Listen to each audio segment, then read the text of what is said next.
mis queridos estudiantes, que iniciamos nuevamente semestre para la mañana de hoy. Los voy a acompañar con la materia de Derecho Civil Personas, una de las primeras materias en el área del derecho civil, que se ve dentro del pensum de nuestra carrera en la universidad para poder acceder al título de abogados. Es una materia muy bonita, los voy a acompañar. Mi nombre es Mayra Alejandra Maldonado, soy abogada con especialización en el área penal del derecho y con otros estudios realizados. Lo más importante es que durante todo este semestre podamos compartir, podamos aprender, pueda ser un espacio de retroalimentación donde podamos estar conectados. Para mí es muy importante que participen en las clases, en las actividades que se realizan, en las cuales van a ser evaluadas. Para la mañana de hoy tenemos planificado lo que es el tema 1 de la materia de Derecho Civil Persona. Entonces, bueno, vamos a dar inicio. Voy a compartir con ustedes un material, unas láminas, eh, para ir retroalimentando y para compartir con aquellas personas que son un poquito más visuales y menos auditivas acerca de la materia en sí que vamos a tratar. El plan de evaluación ya lo tienen en la plataforma de la universidad y tienen cada una de las actividades. Les recuerdo que todas las actividades las pueden empezar a subir desde ese primer momento. La idea es que ya está aperturado el semestre y pueden cargar todas las actividades que están disponibles en la plataforma. Pero la idea es que cumplan a tiempo. Recuerden que ustedes van a ser profesionales del derecho y una de las cosas más importantes para nosotros como abogados es la responsabilidad y la puntualidad. Para mí es importante, la valoro muchísimo y también valoro que mis estudiantes la tomen en cuenta. Bueno, hoy iniciamos con mucha alegría, con mucha energía, con mucho positivismo, porque vamos a tratar una materia hermosa que está íntimamente relacionada con lo que es las personas. Sí, un tema bastante agradable, un tema bastante bonito, una materia que es importante resaltar. Venimos desde nuestro Código Civil, que inicialmente proviene de lo que es el Código francés, después tuvo influencia del Código de Napoleón o el Código Civil francés, después también tuvo una influencia del Código italiano, posteriormente el tema del Código francés, el Código alemán, que también tuvo influencia, y posteriormente lo que es la codificación que se realizó en el Código, nuestro Código venezolano, que es poco después de separada la Gran Colombia, por el año aproximadamente 1830, y posteriormente el profesor Julián Viso, finalmente presentó ese proyecto de código inspirado en el código de Andrés Bello. En el 67 se promulgó un código civil venezolano inspirado en lo que es el código vigente de España, y posteriormente Antonio Guzmán Blanco promulga el Código Civil inspirado en el Código Civil italiano en el año 1865. Así hacemos una retroalimentación de la historia acerca de lo que han sido los códigos. Y en 1880 Guzmán Blanco también promulga una reforma del Código Civil que procura un poco acierto para adaptarlo. El Código Civil es donde se encuentra toda la normativa jurídica en el área civil. Es un código que data desde el año 82 y que tiene todo, resumen toda la normativa que tiene que ver con nuestro Código Civil. Adicionalmente, pues se han promulgado otras leyes adicionales, pero pues la base en este momento es el Código Civil. Algunos artículos del Código han sido derogados por otras leyes. Posteriormente, en el año 1904 se reforma el Código Civil nuevamente y se llega hasta lo que es en el año 16, donde se promulga un nuevo código más parecido al modelo italiano. En el 42 se promulga un código civil basado en el proyecto, en el Código Civil italiano.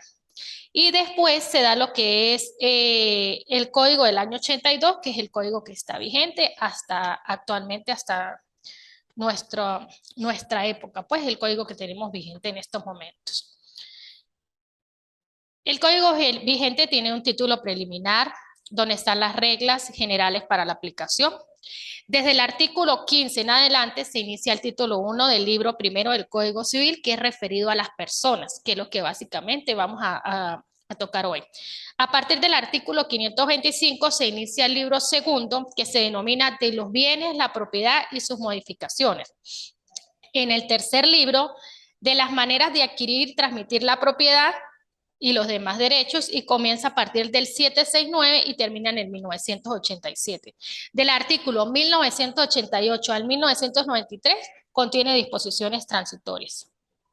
Entonces, algunos artículos, pues por su extensión, se dividen en numerales y ordinales, y otros también están bien extensos que se dividen en varios párrafos. Es un código pues bastante amplio, pero algunas normas que están allí ya han sido derogadas pues por el tiempo en vigencia, porque el derecho ha cambiado, la forma de actuar o de regular el derecho ha cambiado y ha evolucionado, y pues obviamente se ha visto la necesidad nuestros legisladores de formular nuevas normas que se adapten a la actualidad. Para poder hablar nosotros del derecho civil personas, tenemos que hablar de lo que es derecho, prácticamente el inicio, lo que decía el manual Kant. Todavía andan los juristas buscando la definición de su derecho, porque existen muchas definiciones de derecho. Conjunto de normas, ordenamientos jurídicos, conjuntos que permiten organizar una sociedad para vivir, denominamos, o en armonía, en paz. Si no existe la norma, nosotros no mantendríamos ese estado de armonía. Para eso se creó la norma. Desde la época de Roma se intenta ordenar a los ciudadanos. Ajá, para hablar de derecho tenemos que hablar de derecho objetivo. El hombre, por estar relacionado con otros seres humanos, está sometido a un conjunto de normas que rigen su vida y tienen como finalidad el orden social, el orden familiar, como medida para lograr el bien y tener una armonía dentro de la sociedad. Este sistema de normas que están establecidas y que están previamente transcritas en una norma, o en este caso en el Código Civil, es lo que nosotros llamamos derecho objetivo, que está conformado por el derecho natural. También es el sistema de normas emanadas por la autoridad competente y promulgadas. ¿Por qué emanadas por la autoridad competente? Porque son nuestros legisladores los que hacen la norma y precisamente y crean la norma. Y se promulgan porque hay una fecha de promulgación de acuerdo con el procedimiento de la creación del derecho imperante en una nación determinada. Porque hay un procedimiento para promulgar las normas, para publicarlas y para que entren en vigencia. Tenemos lo que es el derecho positivo. El derecho positivo puede ser público y el derecho positivo puede ser privado. ¿Qué sería el derecho privado? Es la rama del derecho civil que rige las relaciones jurídicas de los particulares entre sí. Persona a persona y entre el particular y el Estado, o sea, entre personas particulares y entre los particulares con el Estado y las entidades políticas que conforman el Estado. Fue ramificándose de tal forma que separa del tronco común normas aplicables. Aquí tenemos el derecho privado y empieza a hacer esa separación de acuerdo a las relaciones jurídicas. En el derecho civil ya vemos cómo el derecho de niños, niñas y adolescentes se fue separando, está dentro de la rama del derecho civil, pero tuvo una separación, lo que es el derecho de niños, niñas y adolescentes. Podemos ver que ahora nosotros tenemos una ley orgánica de protección de niños, niñas y adolescentes que protege los derechos de los niños y donde rigen los procedimientos relacionados con los niños, pero todavía nos basamos en algunos artículos del Código Civil. También tenemos el derecho mercantil, el derecho del trabajo y el derecho agrario, que son ramas del derecho, pero que se han ido separando de ese tronco común. ¿Qué sería entonces el derecho civil? Es una forma de ordenar o es una parte o un sector del ordenamiento jurídico que se ocupa de las personas y de sus diferentes estados civiles. Recuerden que las personas del primer momento que nacen, antes de nacer incluso tienen cualidad de personas si se trata de su bien. Tiene esa cualidad de persona, pero esa persona después de que nace va adquiriendo una titularidad de derechos o va siendo titular de derechos. En el mismo momento que nace le elaboran un registro, un certificado de nacimiento o un nacido vivo y posteriormente le entregan un acta de nacimiento. Ya ahí le está dando un nombre y un apellido, ¿sí? Posteriormente, inmediatamente empieza a adquirir derechos civiles, posteriormente esta persona crece, obtiene su identidad a través de los documentos que lo acreditan, luego la persona se casa, se divorcia, compra, vende, entonces va adquiriendo una serie de derechos que tienen que ver con los estados civiles, adquiere un domicilio, una personalidad jurídica, iba teniendo una serie de cosas, de relaciones entre sí, de parentesco, y también viene el fenómeno de la propiedad y los demás derechos sobre los bienes que en este caso puede adquirir o puede heredar. Y se presenta ese intercambio de bienes y servicios que hacen las personas a través del mundo de la contratación. Puede ser que cree una empresa, una firma personal. Entonces, esa persona va creciendo y se va convirtiendo en un conglomerado de situaciones que regulan la vida de las familias y que posteriormente, después de que esa persona se casa, se divorcia, adquiere derechos, tiene patria potestad, tiene hijos, posteriormente viene el último fenómeno que no podemos olvidar, que es algo que pues por todos vamos a pasar, que es lo que es la muerte. Por eso el derecho civil se estudia en varias áreas. Primero se estudia el derecho civil personas, que viene a estudiar lo que es la persona como tal, la personalidad jurídica, todo lo que tiene que ver con la persona, la capacidad jurídica necesaria, la capacidad de goce, la capacidad de ejercicio, la capacidad de obrar. ¿Cuál es la personalidad jurídica en el derecho civil? Las limitaciones, cuáles son las restricciones genéricas de la personalidad. ¿Cuáles son esas personas jurídicas de derecho público, derecho privado? ¿Cuáles son las personas jurídicas de tipo fundacional o de tipo asociativo? Aquellas personas que tienen una fundación, que tienen una asociación. Y posteriormente, cuando se extingue esa personalidad jurídica y lo que tiene que ver con el derecho a representación. Por eso iniciamos con el derecho civil personas, que es la primera materia que se ve, y posteriormente vamos aumentando, posteriormente vemos el derecho civil bienes, que es el que tiene que ver con el patrimonio de la persona.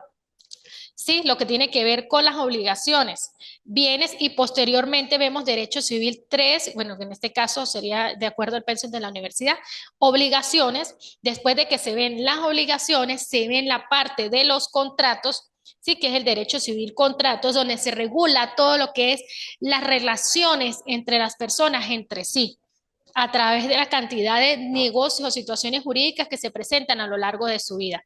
Y posteriormente de que vemos el derecho civil, vemos el derecho civil familia, que regula todas las ramas de la familia y todas las áreas de la familia, desde el primer momento en que se adquiere lo que es la legitimidad de pertenecer a una familia, o desde que tú empiezas a tener esa rama ascendente o descendente o línea colateral con tus familiares que te hacen afines a las personas que forman parte de tu núcleo familiar. Empiezas a tener parentesco por afinidad, el parentesco por consanguinidad, y todo esto desencadena en lo que vemos después del derecho de familia, que regula todo lo que tiene que ver con los estados de las personas, de soltero, casado, divorciado, y todo el procedimiento para contraer matrimonio, el procedimiento para divorciarse en el caso que la persona se quiera divorciar, entre otras áreas del derecho civil de familia que vemos en esta ramificación. Y finalmente cerramos en el último semestre de la universidad con el derecho familia, con el derecho de sucesiones, que es el derecho que regula todas esas conglomerado de situaciones jurídicas que se presentaron a lo largo de la vida del ser humano después de la muerte, después de que cesan los signos vitales. Entonces allí se apertura una cantidad de situaciones y empezamos a regular con el derecho civil sucesiones. Por eso esto es un todo. La persona antes de nacer adquiere derechos, puede heredar desde antes de nacer. Yo puedo dejarle mi herencia al hijo que está por nacer. Entonces ya empieza a adquirir personalidad jurídica. Si el niño nació vivo y se prueba que nació vivo, ya ese niño tiene derechos.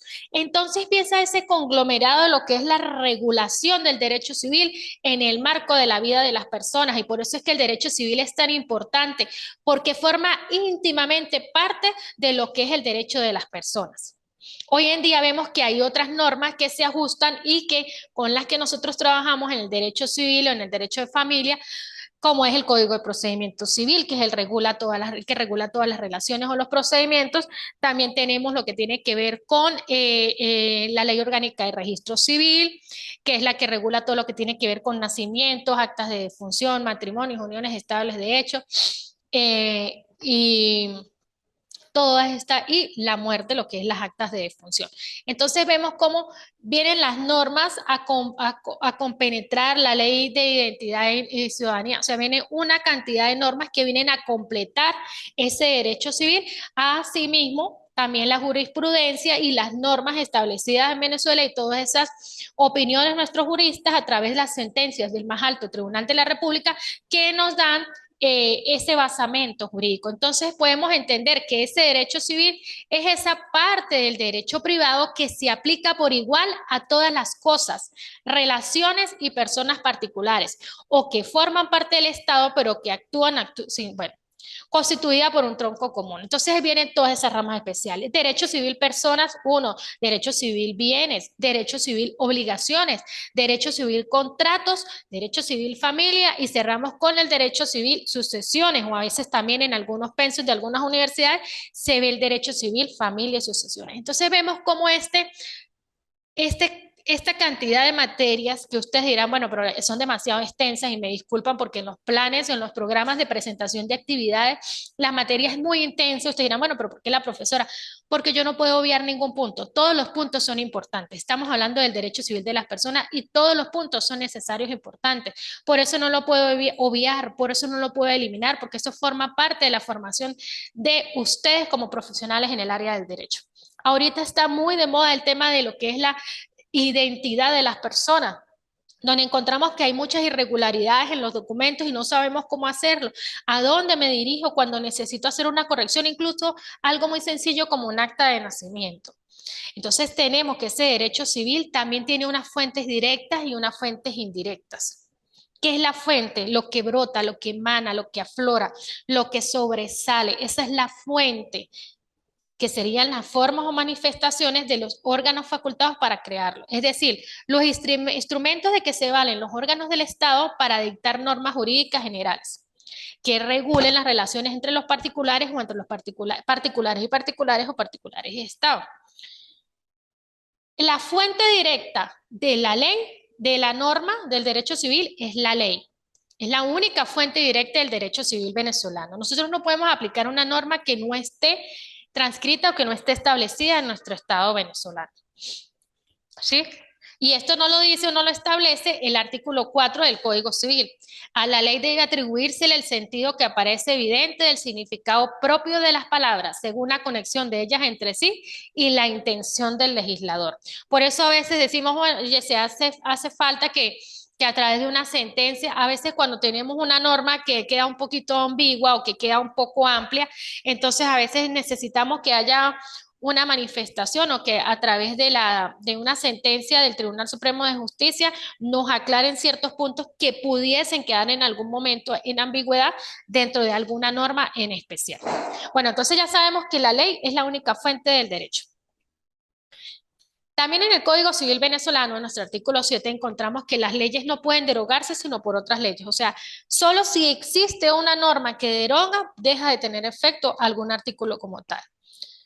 No se vale que no se use, no se vale ni la costumbre ni la práctica, nada de eso. ¿Sí? Entre las fuentes directas tenemos la doctrina y la jurisprudencia. ¿Sí? La doctrina son todos aquellos estudiosos del derecho y la jurisprudencia son todas aquellas sentencias del más alto tribunal de la República que nos vienen a dirimir alguna situación en particular relacionada con una norma o relacionada con un tema en específico.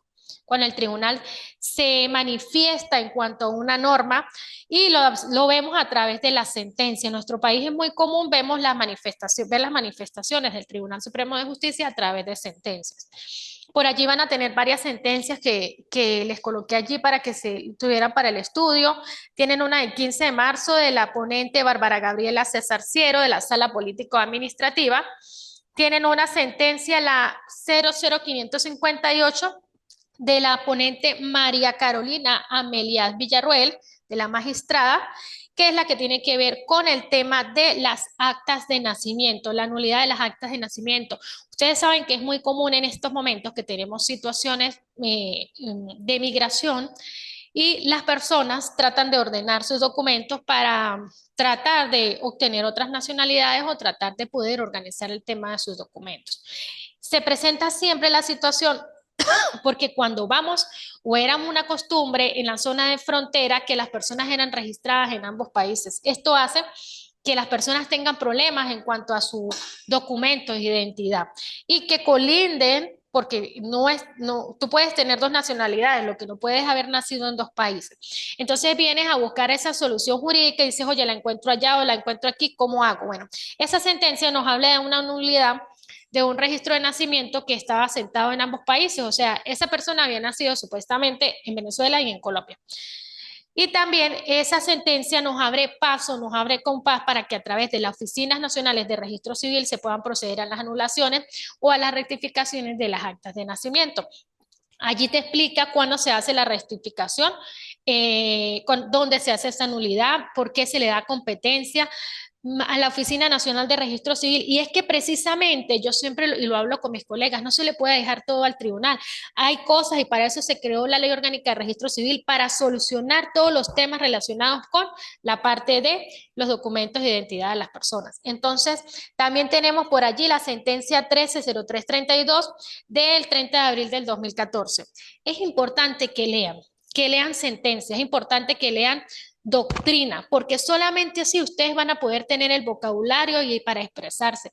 Yo no quiero que en las actividades a realizar ustedes me copien y me peguen la sentencia porque yo ya la sentencia la tengo. Yo no quiero ver la sentencia y que en fecha tal hicieron tal cosa, no.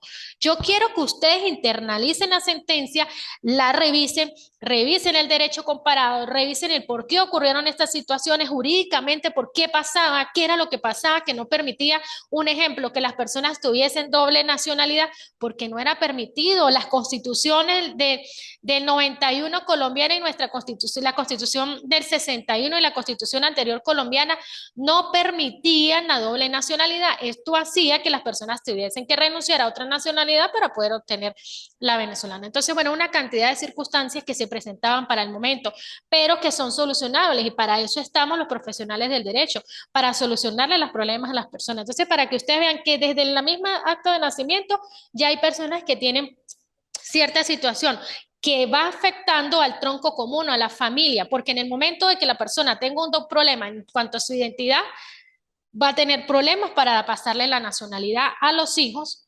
en este caso a sus hijos. Entonces, la doctrina es el resultado de las investigaciones públicas en cualquier forma, de los estudiosos del derecho, de los especialistas en el derecho. Entonces, cuando yo necesito saber algo, yo me voy a los libros y busco doctrina, investigaciones de personas que han dedicado su vida a estudiar las áreas del derecho. Y la jurisprudencia serían todos los antecedentes, lo que les comenté del Tribunal Supremo de Justicia, que es la manera como los tribunales actualmente han venido aplicando a casos individualizados. Ellos se manifiestan en cuanto a un caso. En este caso, el aporte es particularmente significativo por jurisprudencia y de la expectativa legítima. Entonces vemos la diferencia de las salas. Todo lo que tiene que ver con la familia, pues va a la sala de casación social del tribunal. Cuando son cosas que son meramente administrativas, pues van a la sala político-administrativa. O sea, depende de la sala, depende del caso, pues obviamente es la sala que va a conocer. Hay varias salas en el área, bueno, esa es otra área de estudio, pero ustedes deben saber que hay varias salas en el Tribunal Supremo de Justicia y que incluso hay una sala que se encarga de todo lo que es el área constitucional. Entonces, para poder entender, tenemos que saber qué es la ley. Para que sea realmente, como decimos que la ley es una fuente del derecho, para que realmente la ley sea una fuente del derecho civil, debe reunir las condiciones, en sentido formal y en sentido material. ¿Qué es la ley? Es toda norma jurídica emanada de los órganos competentes, en este caso de nuestro poder legislativo, cumpliendo con las formalidades exigidas por la Constitución, porque para la creación de la ley tiene una serie de pasos. Debe contener normas jurídicas escritas, preceptos jurídicos o mandatos de carácter general, es decir, que puedan ser aplicables a cualquier persona o a cualquier grupo indeterminado. No pueden aplicar una ley si la ley no está vigente o si la ley no fue creada antes de la situación infringida. El principio de retroactividad de la ley.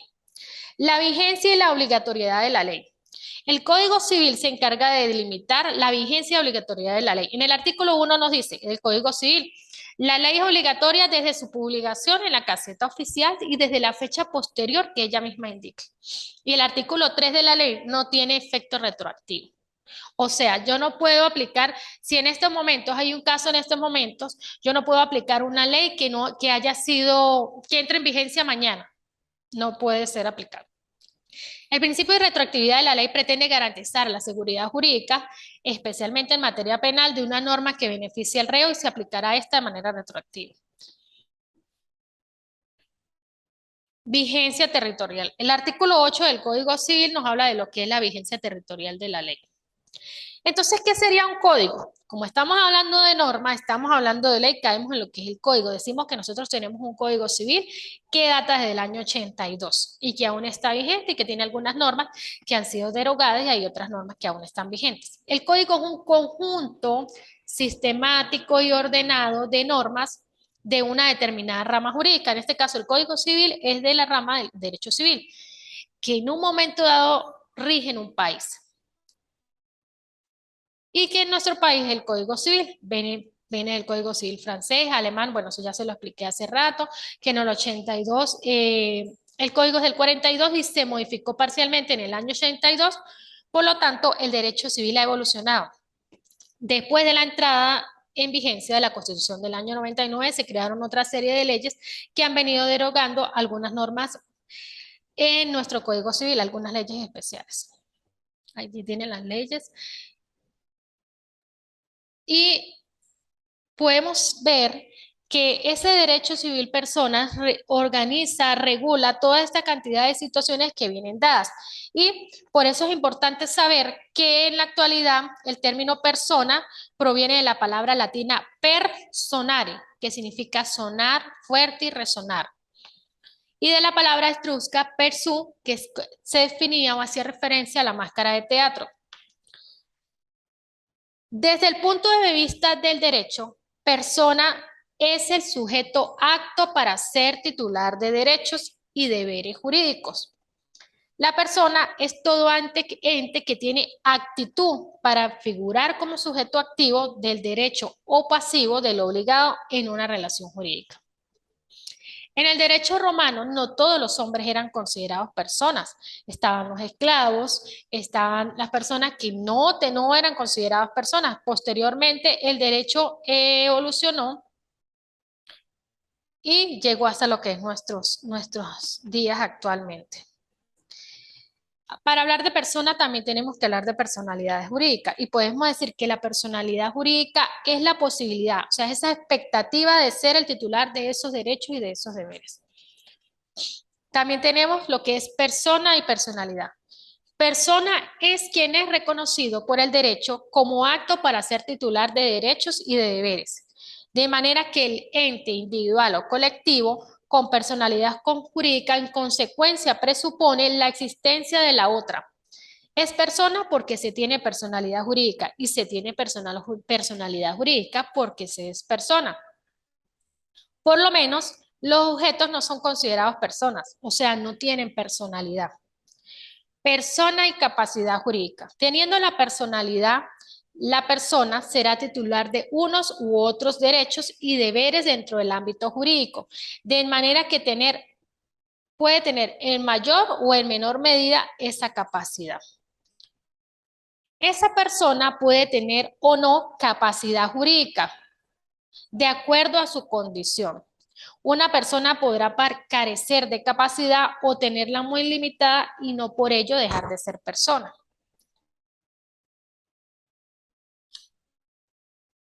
El hombre individual se ha identificado naturalmente como persona natural, en contraposición a lo que tiene que ver con la parte de las colectividades, a quienes se les ha identificado como personas jurídicas, por considerarse que la personalidad es un derecho natural, sino una obra del derecho.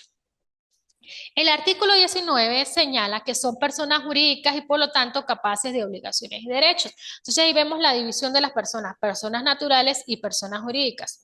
Son personas naturales todos los seres humanos individualmente y son personas jurídicas también llamadas morales o colectivas Los entes o agrupaciones de personas como las sociedades civiles, las compañías anónimas, como las asociaciones civiles, entre otros, las fundaciones que son consideradas personas jurídicas. De derecho público, reguladas por las normas del derecho público. También tenemos lo que es la nación. La nación entendida como Estado político, ya sea que actúe dentro del ámbito del derecho público, y las entidades políticas. Las iglesias de cualquier credo si pertenecen a la religión católica. Entonces, son personas jurídicas. Las universidades. La iglesia, ¿por qué? Porque el Estado venezolano suscribió un acuerdo con la Santa Sede en el año 1964, donde se le dio este reconocimiento a la Iglesia Católica. Las universidades públicas o las universidades del Estado y otros cuerpos de carácter público como los institutos autónomos que requieren obrar por sí mismos. Y las de derecho privado reguladas por las normas del derecho mercantil o del derecho civil mercantil, que es las de tipo fundacional y de tipo asociativo. Entonces podemos ver qué son las personas jurídicas. Son todos aquellos entes u organizaciones de personas que deciden organizarse o crear, en este caso, una empresa, una compañía anónima, una firma personal y constituyen o hacen una institución, un escrito ante el registro mercantil para constituirse. Allí dejan de ser personas naturales para convertirse en personas jurídicas que también tienen derechos y también tienen derechos. En el artículo 52 encontramos que todas las personas tienen derechos y deberes, tienen el derecho de asociarse con fines lícitos de conformidad con la ley.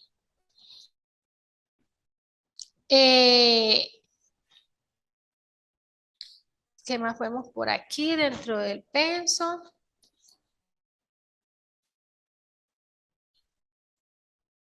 Las personas jurídicas de derecho público serían las naciones, las entidades públicas que componen la nación, las iglesias, las universidades y los demás entes de carácter público. Y las personas jurídicas de derecho privado serían las fundaciones, las personas de tipo asociativo, o sea, las asociaciones, las corporaciones, las asociaciones civiles y las sociedades. ¿Qué sería entonces una fundación? Es un conjunto, es un grupo de personas que crean un conjunto de bienes con la finalidad de una utilidad general, o sea, crean esa fundación con la finalidad de dar una utilidad general. En este caso, para que exista una fundación debe existir unas características. El fundador debe desprenderse de la propiedad y otro derecho. El fundador no puede utilizar una fundación para obtener un resultado en beneficio propio. Y no puede crearse una fundación a través de donaciones aisladas, sino deben tener la voluntad y pues debe estar obviamente registrado. Todo esto tiene una formalidad que se hace a través de un acta constitutiva que se hace a través del registro mercantil. Deben tener el objeto, deben tener la identidad, el domicilio, la dirección donde va a funcionar y la administración. El artículo 19 nos habla de la administración de las fundaciones a través del Código Civil. Es que exista una manifestación de voluntad a través de un acta constitutiva donde se va a dejar escrito cómo va a funcionar cada una de las asociaciones. Y lo mismo para cada una de lo que es las empresas, las personas de tipo jurídico. También allí explica todo lo que tiene que ver con las fundaciones, la gestión de las fundaciones y lo que es todo lo que tiene que ver con las corporaciones, que son personas jurídicas de tipo asociativo que no tienen un fin de lucro, sino un fin público o colectivo, como los colegios profesionales, entre otros. Las asociaciones como la asociación civil, que es la unión de personas organizadas corporativamente con el objeto de realizar un fin común. La constitución se realiza también a través de un acta constitutiva mediante el cual dos o más personas se asocian con la voluntad de crear una asociación para un fin determinado. También tenemos las sociedades que son personas jurídicas que tienen por objeto la realización de actos que proporcionen un lucro para sus socios, los cuales se unen a través de un contrato de sociedad. Bueno, dentro del ámbito civil personas, podemos ver todo lo que fue la evolución del derecho. También tenemos lo que es la capacidad jurídica, esa capacidad jurídica y la capacidad de goce y la capacidad de obrar, que son elementos fundamentales del derecho civil personas y que van directamente unidos a lo que es la personalidad o la personalidad jurídica. También habla de lo que es las sociedades. En el artículo 1649 hablamos de lo que es el contrato de sociedad, que es aquel por el cual dos o más personas se unen o se convierten o se convienen en contribuir mediante cada uno con la propiedad del uso de una cosa con su propia industria para la realización de un fin económico. Las sociedades civiles pueden adoptar algunas de las formas establecidas en el Código de Comercio, que tiene que ver con las sociedades mercantiles, para cuyo caso será una sociedad que la doctrina ha denominado sociedad civil en forma mercantil. En el artículo 1673 del Código Civil explica de cómo se extinguen las sociedades: por la consumación del negocio, por la muerte de uno de los socios, por la interdicción o insolvencia o quiebra de uno de los socios y por la voluntad expresa de uno o varios socios de no querer continuar con la sociedad o por la expiración del plazo. Generalmente,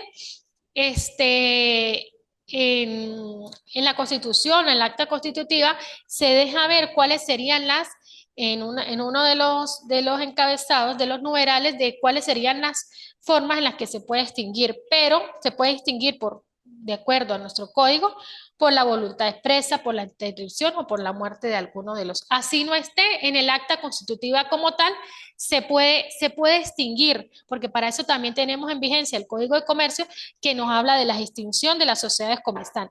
Y están las cooperativas, que últimamente, hace unos años, fueron muy utilizadas en el país, que es todo lo que tiene que ver como una asociación autónoma de personas que se organizan con el fin de constituir un fin común, que eran los valores cooperativos, entre otras. También tiene una serie de pasos para su constitución y están reguladas por la Ley Especial de Asociaciones de Cooperativas.